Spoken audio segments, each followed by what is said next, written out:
Welcome to Inside Monster Jam, powered by Lucas Oil, the official Monster Jam podcast. I'm Scott Jordan. My guest this week is a two-time Arena Series champion and has just been crowned the 2024 Outreach Award winner at Monster Jam World Finals. We go to North Carolina on the Great Clips Hotline to welcome in the Black Pearl driver, Cole Venard. Cole, welcome to Inside Monster Jam. Thanks for being here. Hey, how you doing, man? Doing great, man. Good to see you. I appreciated catching up with you in LA. Thanks for coming on and doing this. I do want to shine some light on your incredible organization, and we'll get to that here in a little bit. First, let's start with the beginning of your career. You started out as an accomplished technician and crew chief. I believe your career started around 2007, right? Chad Tingler is a name that keeps coming up in my research. So talk a little bit about your start with Team Gravedigger. Yeah, I went to a technical school and was kind of into mud trucks and everything, and then just on a whim put in a resume with Gravedigger, and they were hiring at the time. And Chad Tingler and Alex Blackwell, they were on their way to where were they? Tacoma, Washington, and they actually stopped in South Dakota and picked me up from my family's truck stop there. And I jumped in a rig with two people I had no idea who they were and hit the road and just kind of learned the ropes from there, and yeah, worked our way up, and it was a blast. Then you get involved with Adam Anderson, and your careers sort of intertwine with each other, because I feel like going back and looking at your career, once you connected with Adam, the sparks started flying a little bit. So talk about that relationship when you first met Adam and how it was working for him. Yeah, the first time we met, Adam didn't even like me. He thought I was just some punk coming in there, and he didn't even care. But then it was like clockwork, man. We just started clicking and become best friends after that. But like, as a technician and everything, and evolving in the company, like you're trying to work your way up. And Adam was still in Taz at the time, I guess, and we were becoming more and more friends and hanging out off of Monster Jam, I guess. But it kind of worked into the technician and the crew side for me. I could work my way up and be a crew chief for him, and he was trying to get a new truck and everything. That's when we kind of came out with, well, it would be the new style of Monster Jam truck chassis and everything. Adam was the first one we built that with, and yeah, it was cool. That was the very first monster truck I ever built from the ground up. Well, I think we have that in common, because I don't think Adam liked me when he first met me either. I was this guy in a yellow shirt asking him 100 questions every day, and yeah, I grew on him. But man, it's I think when you with the two of you now, your relationship both on the track and off the track, it shows that you guys have been through a lot together, man. And I think that's a testament to both of you as sticking with each other and helping each other. But then you go to Gravedigger, the legend, correct? At one point, that was your debut in 2015, but first the accident happened, right? So I know you've talked about this a lot, but for some of our fans tuning in, meeting you for the first time, talk a little bit about the accident and how that led to you having an artificial limb. Yeah, so 2010, I crashed my dirt bike. I hit another dirt bike, and the front fork of that one clipped my foot, and the way it hit, it just broke the bones, I guess. And there's a lot of little bones in your foot, so it was a choice for me to either amputate my leg, because there's so much technology out there for prosthetics and everything that like 6 weeks I could be getting fitted for a prosthetic, learning that, and kind of bounce back, or I could try to do the surgeries and keep my foot and everything. But it was one of them things where it was going to be many surgeries to get it there. It was going to be step by step, and in the end, it might have turned into still amputating my leg. Right. So, yeah, that was in 2010 when that happened, was right as we were building Gravedigger Legend. So that truck started with Adam and I. And then, yeah, once I guess my leg got amputated and everything, for me, it become a challenge to get back to just being normal. Like, I wanted to prove to myself that I could still do everything that I could do before, and challenge myself a little bit here and there. But yeah, it was mainly a head game just to get myself back to normal. And then doing the monster truck and all that. Brandon Benson actually came in and crewed for us that first quarter, but it was my goal to get back. This happened in December, so I missed the very beginning of first quarter, and my goal was to get back for the World Finals, which was the end of March at that time. And we did it. I got back. And then from there on, it was history, man. We rode that thing out. And again, Adam got hurt in that truck, and I got to actually fill in and drive for him. He, being my buddy and everything, he was consistent. He's like, I don't want anybody else to drive this thing. Cole will fit in my seat. He will fit in my fire suit, everything, you know? And yeah, I got to drive it. And then I did 2 shows for him. And then went and tried out and started doing the triple threat series at the time, and actually started driving the Gravedigger. And you become an inspiration to everybody worldwide. We have more with Cole Venard next on Inside Monster Jam, powered by Lucas Oil.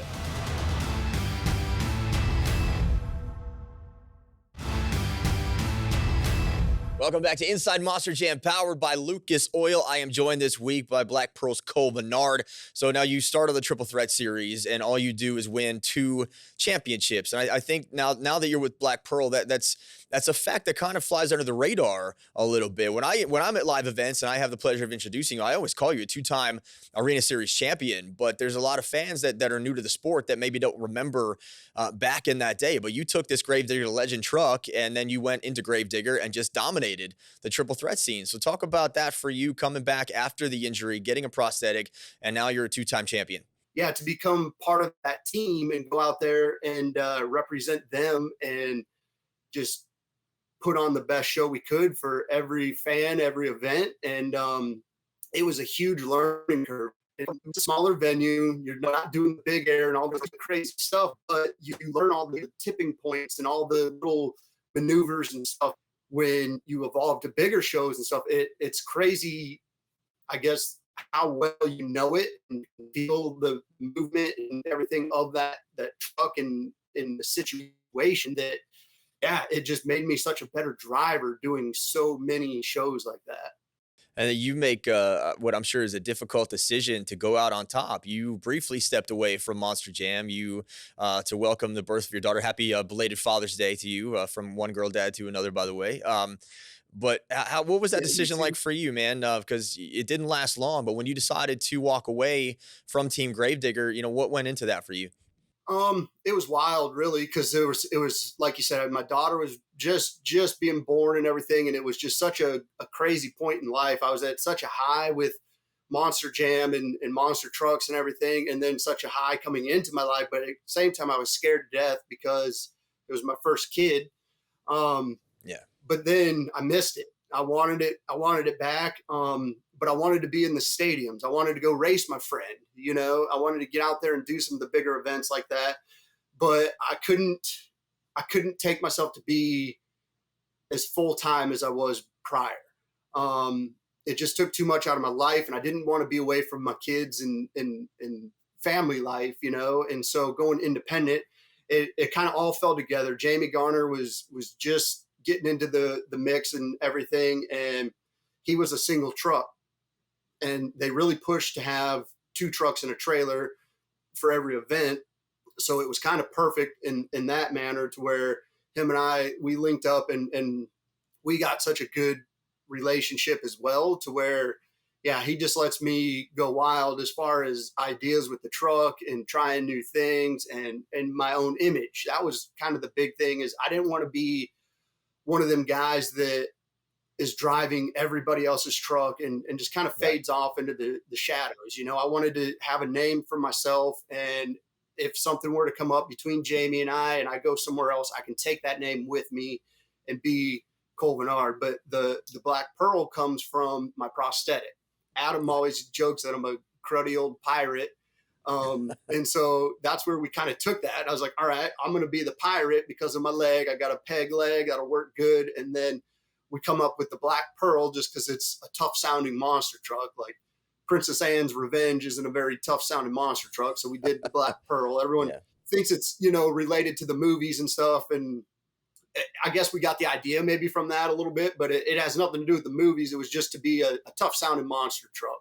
I think it does the trick, man, because it's cool to look at. You have a cool, pirate theme song there, but I know kids love it, and adults do too, man. I'm a big fan of pirates, man. So when I saw that truck for the first time, I was blown away. But we have more coming up with Cole Venard. We're gonna go back to Minneapolis to talk about the injury, and we'll discuss limbs like me. That is next on Inside Monster Jam, powered by Lucas Oil.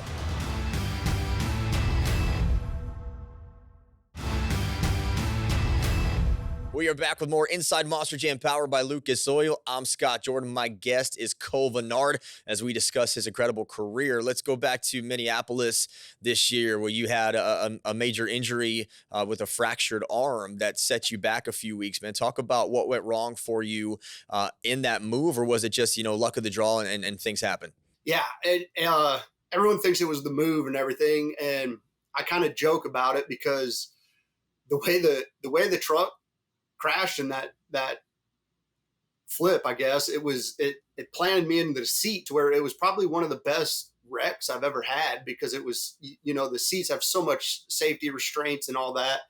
And I joke because I swear it cracked my back a little bit and actually put me back into place, and I haven't been that way in years. So Yeah.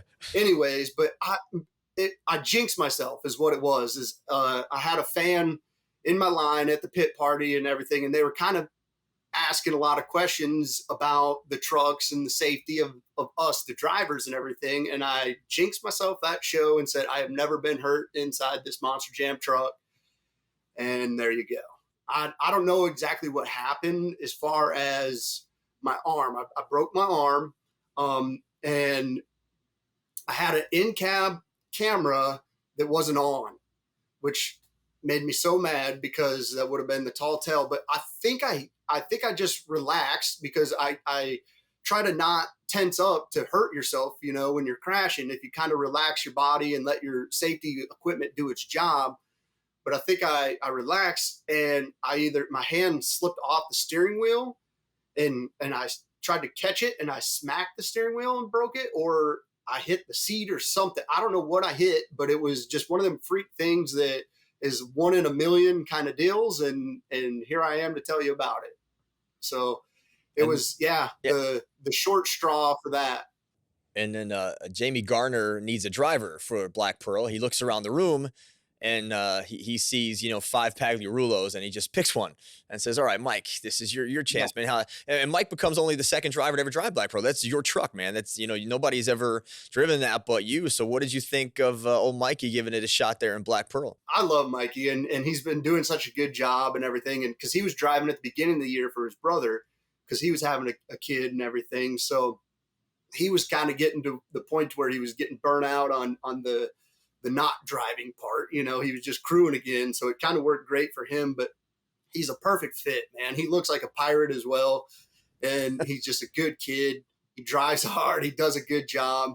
And he was just a perfect fit. And I think I screwed up a little bit because I told him that as well. I said, look, you're the only one who's ever drove this truck other than me. So no pressure here. Yeah. I just wanted you to have that in the back of your head. Like, this is it. Well, I think that kind of panicked him a little bit. Like he had to go out and run hard and everything. Yeah. I said, man, you just do you. You're good enough at what you do. Just enjoy the ride and get us some points is all we were trying to do, is just keep that truck going. Yeah, and he looked super fast. He looked fast at times. Yeah. I mean, he threw some upset wins in the racing bracket. You come back at World Finals, and then you win the Outreach Award, which was a very special moment for you. Let's talk about your organization, Limbs Like Me. Hearing you at World Finals talk about it so passionately, I looked it up and did some research on that. It's such an incredible organization, and you're the perfect ambassador for it. So talk a little bit about where that idea came from. Yeah, so traveling all over the United States now, it used to be the world, and so many people. There's so many people that don't know about it, and they'll see me at a show, and then it's cool to tell each other our stories. Or I know I have a dad or a grandpa or a cousin.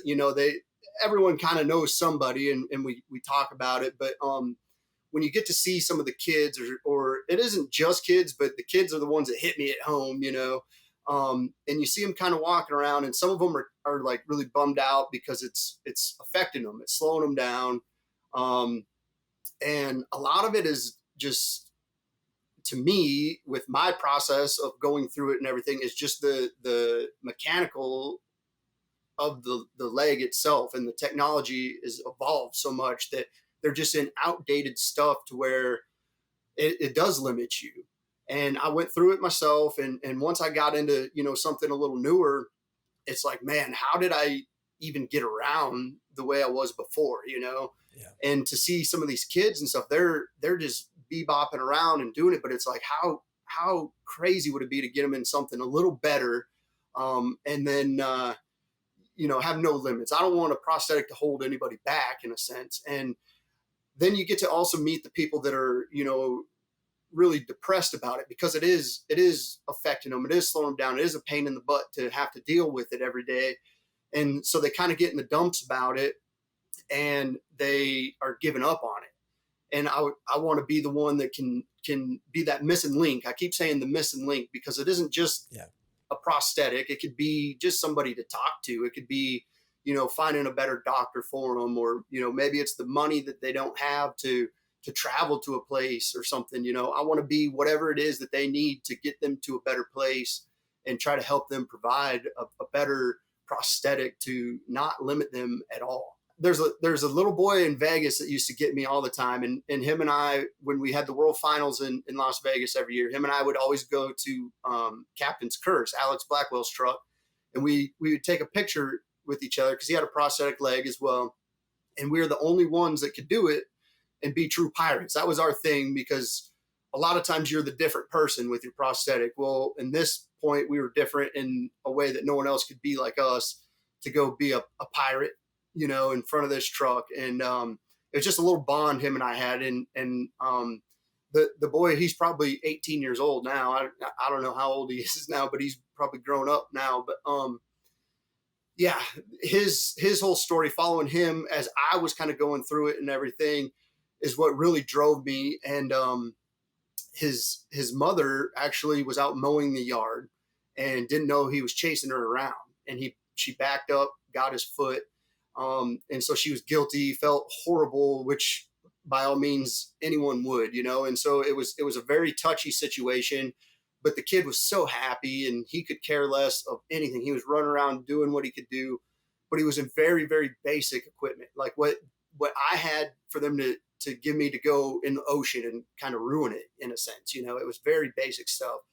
And I kind of brought it up to her. I said, is there a reason that he's like in that? Is it because he grows so much? And, you know, because I was still learning then too. And I just kind of, briefly asked her, you know, is there a reason that he's in such, you know, generic, basic stuff? And she lost it. Like, she started crying and everything. And was just, that's all they could afford, you know? And so then it was like foot into mouth for me. Like, I felt horrible for even bringing that up, because she was already in a touchy, you know, situation, and felt guilty of it all. And then here I am like, well, why is he in this cheaper stuff, you know? Well, yeah, in the end, that's all they could afford. That's all the insurance would cover, in a sense. And that always hit me. Like, I always wanted to do something to help them, like, just get a little bit more, and really let this kid live a normal life, in a sense, just be a little bit closer to normal, you know? Right. And then, of course, I've met plenty other people out there. And right now is like a big outreach. I'm trying to find the perfect candidate right now, so that we can get this really going. We just kicked this off this year. And Limbs Like Me is my time right now. We're done with the Monster Jam for the year for myself, and I'm really focusing on that. And yeah, this is my time that I need a outreach for anybody. If they know somebody, or if they are somebody that could use a little help, or that would need a little help on a prosthetic, just to go to limslikeme.org and send us your story, so we could try to help you out. That's amazing. So all of our loyal audience out there watching, if you know anybody, please do that, and get in contact with Cole, so we can change somebody's life for the better, man. It's just so inspiring, man. I'm so proud to know you and have you on here. And coming up next, man, we're going to do some fan questions and put Cole Venard on the hot seat. That's next on Inside Monster Jam, powered by Lucas Oil.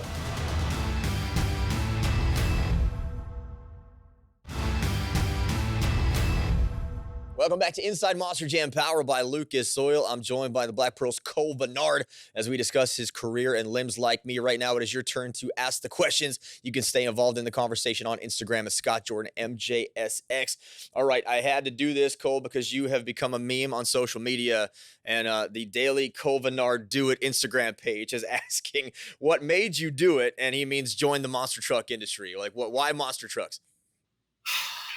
For me, it was just like I guess the next step. Like I was doing mud trucks and everything, and like I said, I just got out of technical school and everything, and I did not want to be that guy that went and worked at a dealership and was 8 to 5 hating my job every day kind of thing.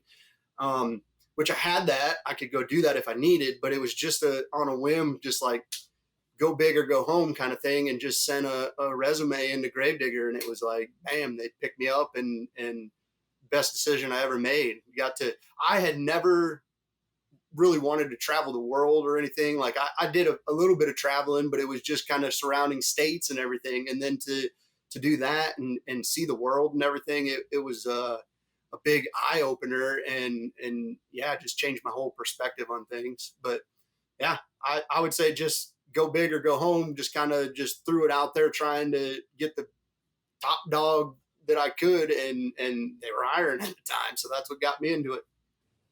All right, and Sentinel Bay Reviews is asking, are there any chances of Black Pearl ever going on an international series show? I know you don't like to travel too much, but any chance our international fans could ever see your truck and you overseas somewhere?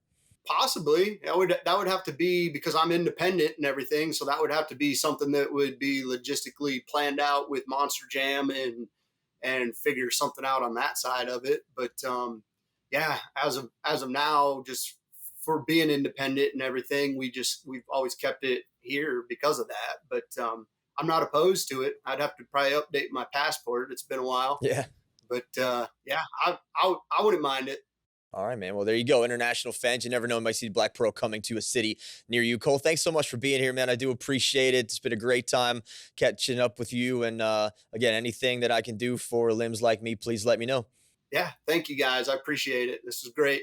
You got it. Cole Venard, Black Pearl. I'll see you right here next week with another brand new episode of Inside Monster Jam, powered by Lucas Oil.